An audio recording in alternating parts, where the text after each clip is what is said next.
Di pesisir utara Jawa Tengah, sekitar abad ke-6 hingga ke-7 Masehi, berdiri Kerajaan Kalingga, sebuah peradaban maritim yang menjadi salah satu mercusuar awal sejarah Nusantara. Berpusat di wilayah yang kini dikenal sebagai Jepara atau Pekalongan, Kalingga tumbuh sebagai pusat perdagangan yang ramai, menghubungkan pelabuhan-pelabuhan Nusantara dengan jalur perdagangan internasional yang membentang dari India hingga Tiongkok. Dalam gemerlap aktivitas pelabuhan dan aroma rempah-rempah, Kalingga menorehkan kisah kejayaan di bawah kepemimpinan seorang ratu legendaris, Ratu Shima. Ratu Shima, penguasa Kalingga yang bijaksana dan tegas, adalah sosok yang namanya dikenang dalam catatan sejarah dan legenda. Ia memerintah dengan keadilan, menegakkan hukum dengan tangan besi untuk memastikan kedamaian dan ketertiban di kerajaannya. Salah satu kisah terkenal tentang Ratu Shima adalah ujian kejujuran yang ia terapkan. Konon, ia pernah memerintahkan untuk meletakkan sekantong emas di tengah jalan, dan barang siapa yang mengambilnya akan dihukum berat. Kisah ini mencerminkan betapa ketatnya nilai kejujuran dan disiplin yang diterapkan di bawah pemerintahannya, menjadikan Kalingga sebagai kerajaan yang disegani karena tata kelolanya yang rapi. Kalingga bukan hanya sekadar kerajaan perdagangan. Di bawah Ratu Shima, kerajaan ini menjadi pusat kebudayaan dan penyebaran agama Hindu, dengan pengaruh kuat dari India. Candi-candi kecil, seni ukir, dan ritual keagamaan Hindu berkembang di wilayah ini, bercampur harmonis dengan tradisi lokal. Catatan dari Tiongkok, khususnya dari dinasti Tang, menyebut Kalingga sebagai Holing, sebuah kerajaan makmur yang dipimpin oleh seorang ratu yang adil.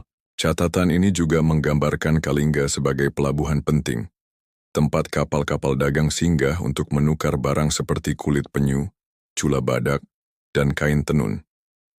Letak strategis Kalingga di pantai utara Jawa menjadikannya pintu gerbang perdagangan maritim. Barang-barang dari pedalaman Jawa, seperti beras dan hasil hutan, diangkut ke pelabuhan Kalingga untuk diekspor, sementara barang-barang mewah seperti sutra, porselen, dan manik-manik dari India dan Tiongkok mengalir masuk. Kemakmuran ini memperkuat posisi Kalingga sebagai salah satu kerajaan maritim terkemuka pada masanya.